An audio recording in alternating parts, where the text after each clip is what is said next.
Whether you live off-grid like us or need backup power for emergencies, there's a couple of things to consider when choosing a generator. On our property, we have 23 kilowatts of solar panels with 38 kilowatts of batteries. The system is designed that if the battery levels go below 40%, the generator kicks in to recharge the batteries back up to 80%. Essentially, there are two ways to set up backup power. Option one is to have the generator directly connected to the house via an auto transfer switch or ATS. You'll need to have the ATS installed by an electrician. This recognises when the power from the mains fails and signals the generator to start up. Option two is for people who are using a solar panel and battery system. The generator then kicks in when the solar can't generate enough power.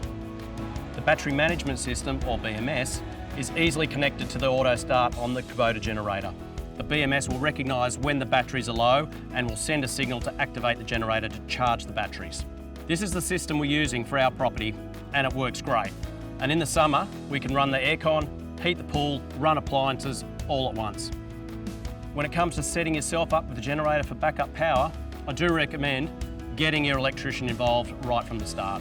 They will help with connecting the unit and be able to give you a good idea on what generator will suit your needs. Make sure to also check out our Kubota Generator range video to learn all about the range of generators available. Thanks for watching. For more tips on the Kubota Generator range, visit kubota.com.au or speak to your local dealer today.